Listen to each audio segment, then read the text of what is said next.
Very much. Magandang hapon po, Madam President, our Majority Leader, the ladies and gentlemen of the Senate. I rise today on a matter of personal and collective privilege to address a pressing issue of utmost national importance. For far too long, our Filipino people have been left uncertain, confused, deliberately kept in the dark regarding the true intentions behind the continuing and increasingly belligerent efforts to append the new Senate leadership and, worse, to amend the Constitution. The Filipino people deserve clarity. The Filipino people deserve honesty, and above all, the Filipino people deserve at least the truth. Madam President, today I will not rely solely on my own words. I will present before this chamber a short video containing documentation, footage, and statements directly connected to the ongoing efforts toward term extension and charter change. With your permission, therefore, may we now direct the technical team to play the video presentation. Bakit nagpalit ng liderato sa Senado? May I be allowed to humbly move to declare all seats vacant, Mr. President? With 13 affirmative votes, 10 negative votes, and 1 abstention, the positions in all the positions in the Senate is hereby declared vacant. Bakit ito nilusog?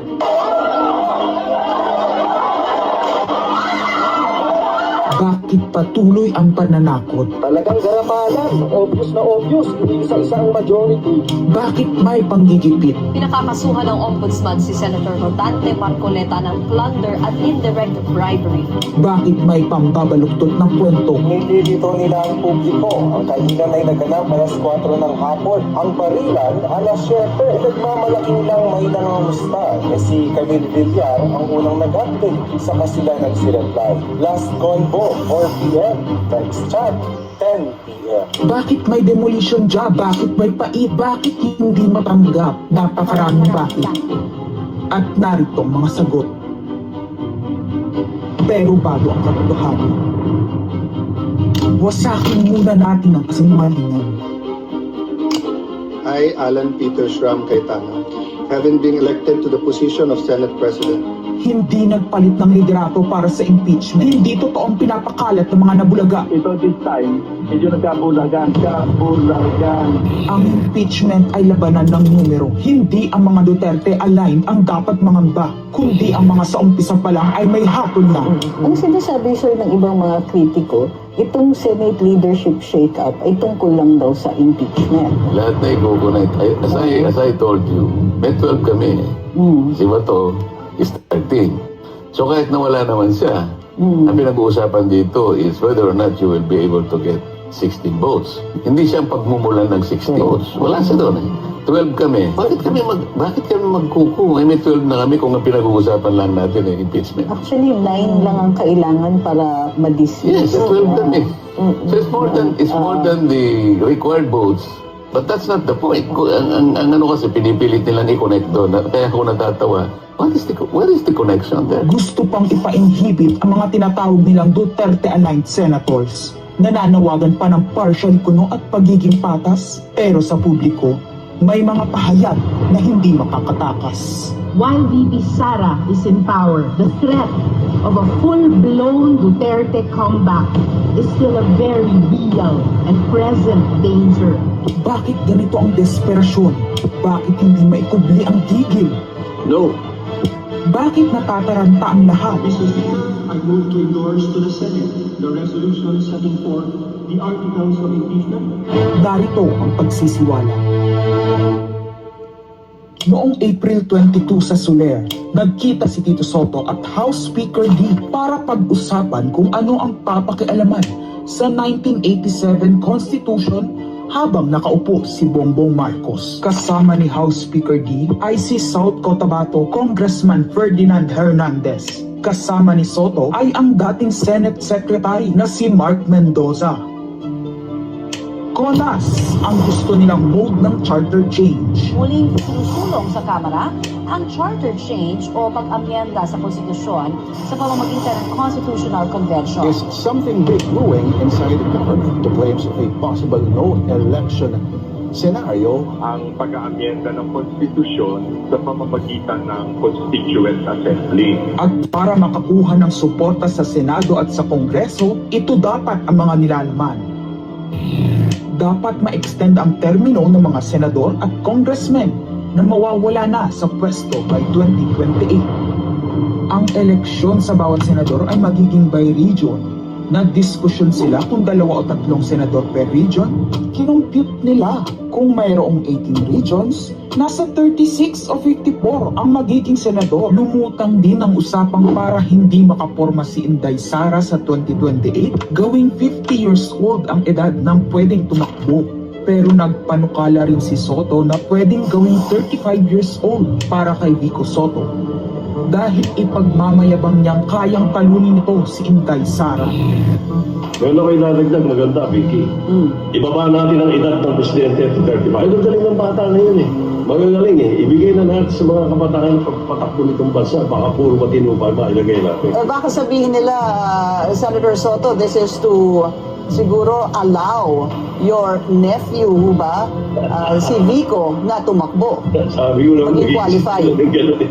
Sabi ko na mag-iisip sila ng ganun, wala. Hindi ko naisip si Vico Rooney.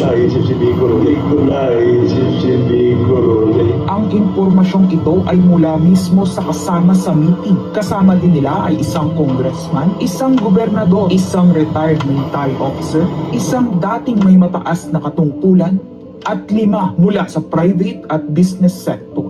Kaya ba binaliwala ang panawagan ng taong bayan? Kaya ba binaliwala ang paalala ng Iglesia ni Cristo? Hindi po nagbabago ang bilin ng Iglesia ni Cristo, Nelson, na ang Iglesia ni Cristo po ay tutol sa impeachment. Kaya ba nagtatapang-tapangan ang mga umaastang-pida sa ginagawa nilang tunay na drama? Kaya ba nila sinasabing hindi sila natatakot sa eleksyon ay dahil alam nilang walang eleksyon na magaganap? Hindi po kami natatakot sa susunod na eleksyon. At ang boto sa impeachment ay refleksyon ng boto sa pagsira sa 1987 Constitution. Pabor ang karamihan sa mga pagbabago sa ligang batas, lalo na sa usaping ekonomiya. Ngunit kung papakialaman ng iilan ang konstitusyon para maghari-harian at para sa pansariling kapakinabangan, makapwesto ng matagal o mailuklok ang kamag-anak, humanda kayo sa galit ng bayan. Ang pagpapalit ng liderato sa Senado ay hindi kakaiba. Ito ay nakabase sa prioridad at gusto ng mga senador. Bumabahana ng ebidensya laban kina Bongbong Marcos, Liza Marcos, Sandro Marcos at Martin Romualdez. Kailangan ng may bayag sa Blue Ribbon Committee. Ipinangako na sa mga korap na mambabatas ang perang malilikom sa 2027. 2028 national budget dapat pigilan. 2028, alam natin, that's the election budget. And it was assured to the congressman, this will also be the con-ass budget. Naglilingisa ng malaking sindikato ang pamahalaan. Sinusuportahan ito ng mga dating kalaban, mga tinulungang manalo noong nakaraang eleksyon, mga may galit sa nagdaang administrasyon. Lahat sila kasama ng pinakamalaking troll farms at ilang bahagi ng mainstream media ay pinagagana ng 2 bagay: pera galing sa korupsyon, galit sa mga Duterte. Mahalaga ang liderato ng Senado para sa mga korap at nakasandal sa mga buwaya ng kapangyarihan. Ngunit mas mahalaga ito sa mga naninindigan na ang Senado ay bantayog ng konstitusyon na hindi dapat tinatakot, sinusuhulan at iniipit upang maging tau-tauhan. Maaaring hati ngayon ang Senado. Maaaring kanya-kanyang bersyon ng kwento. Wala nang pakialam kung ano ang totoo. Isa itong indikasyon na gumagana ang demokrasya. Kailangan lang maalala ng bawat senador na kahit sila ay may kapangyarihan, hindi dapat nila malimutan magpakatao. Sa kabila ng lahat lahat ng problema, pinakamababang halaga ng piso sa kasaysayan, mataas na bilihin at gasolina, kawalan ng trabaho, halos wala nang makain, nagpapakamatay na mga magsasaka. Ang inuuna ay politika, impeachment at kung ano-anong propaganda para mabalik ang kontrol sa Senado ng mga nangako na maisakatuparan ang pagpapahaba ng panahon sa kapangyarihan. Kung magde-deny yung mga nandoon sa meeting na yon at pabubulaanan yung aking sinabi, then sasabihin ko kung sino ang nagsiwalat sa amin. Kasi magugulantang ang buong bansa pag siniwalat ko kung sino yung nagsabi sa amin.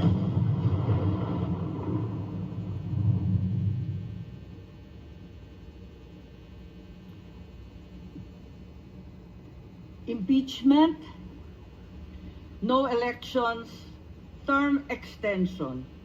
Ito ang inaatupag ng ilang mambabatas na nagiging mambubutas ng sikmura ng taong bayan. Inuuna ito kaysa gutom, trabaho, kalusugan, kabuhayan.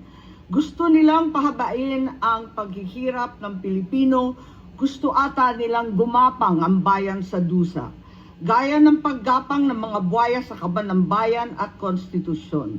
Ginoong Pangulo, Ginang Pangulo, hindi ko inaakalang aabot sa punto ng buhay ko na ako, isang Marcos, magtatanggol ng 1987 Constitution, isang saligang batas na isinulat laban sa aming pamilya.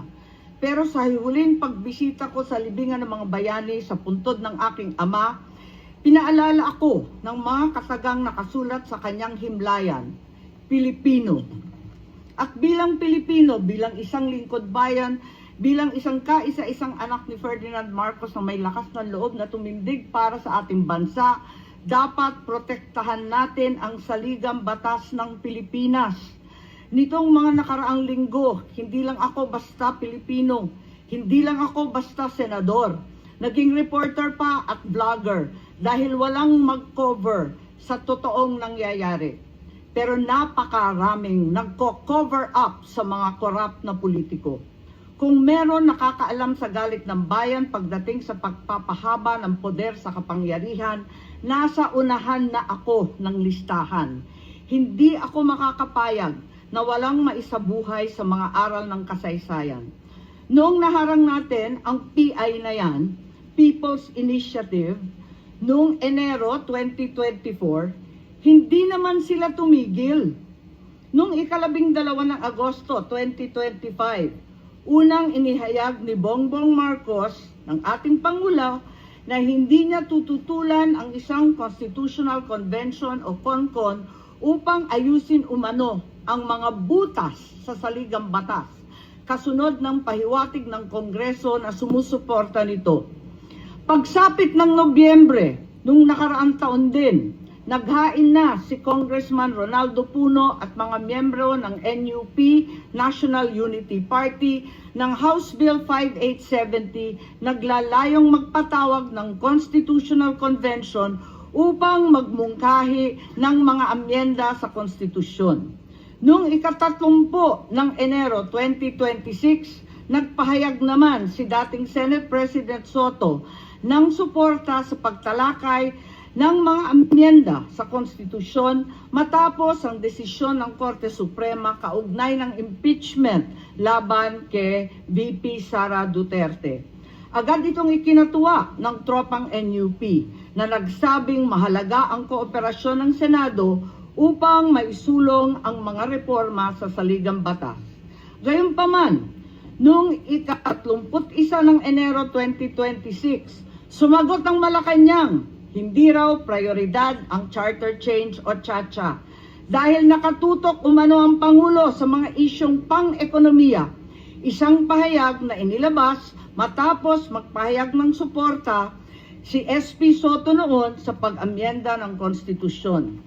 Sa gitna ng debateng ito, naghain noong ika-7 ng Pebrero 2026 yung dating ARTA Rabindranath Kilala ng isang radikal na panukala, buwagin ang Senado, pati na rin ang Kongreso at lahat ng lokal na sanggunian, paltan ng isang National Legislative Assembly, maari umano makatipid ng hanggang 1 trilyong taon-taon.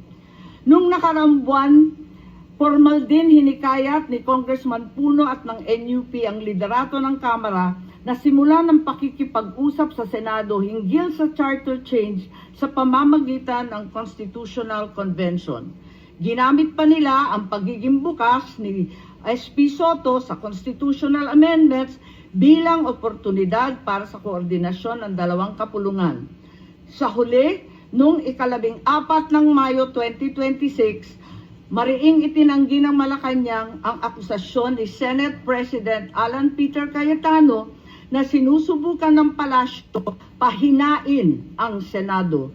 Binigyan din ng palasyo na hindi pinag-uusapan ng Chacha at inulit ang pananaw ng Pangulo na hindi ang pag-amyenda ng saligang batas ang sagot sa kasalukuyang problema ng bansa. Ngunit hindi ito ang nangyayari sa labas ng palasyo. Ang NOEL at term extension ay buhay na buhay sa mga patay na patay sa kapangyarihan. Pagkat sa kasalukuyang ika-20, ika-20 Kongreso, maraming panukalang naglalayong baguhin ang konstitusyon. Mula sa House Bill 368 ni Congressman Abante na nagsusulong ng CONCON hanggang sa resolution of both houses number 1 ni Congressman Garbin. Sinundan pa ng resolution of both houses number 2 naglalaman ng mungkahing ibaba sa 35 anyos ang minimum age requirement ng presidente at ang vice-presidente 30 ang edad. Bukod dito, Congressman Richard Gomez naghain ng resolution number 3 upang amyendahan din ang Constitution. Meron pang resolution number 4 nagmumungkahi gawing 3 taon na lamang, 3 magkakasunod na termino ang panunungkulan ng mga senador.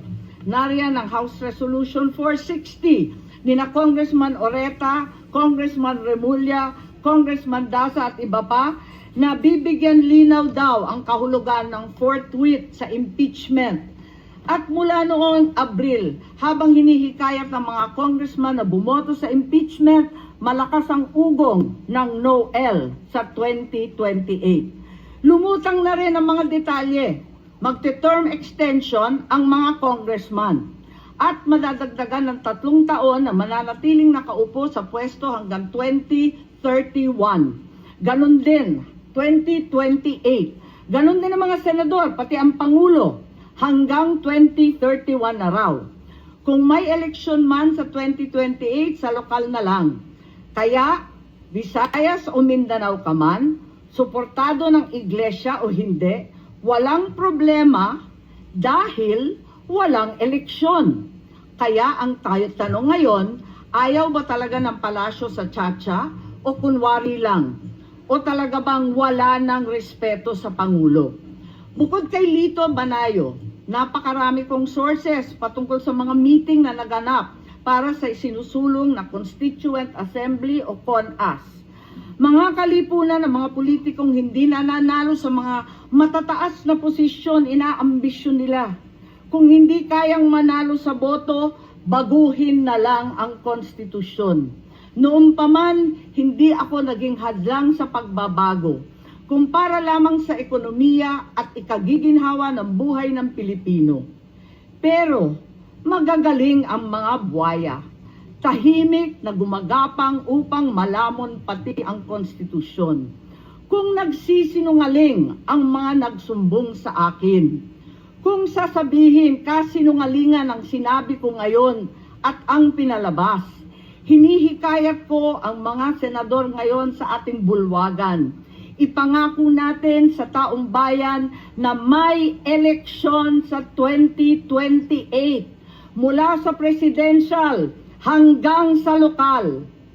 At Madam President, magiging masaya akong mapatunayan na mali ako dahil ibig sabihin nun, mananalo ang tama. In the interest of time and that this chamber may proceed with its scheduled legislative business, I will not entertain any interpellations at this juncture and would rather allow the facts in the video as well as confronting this nation to resonate fully with this chamber and the Filipino people. I urge this body to look deeply into what we have witnessed today, act with vigilance, courage, and fidelity to the Constitution we swore to defend. Maraming salamat po. Thank you. Madam President, may I make... Yes, we recognize Senator Mig.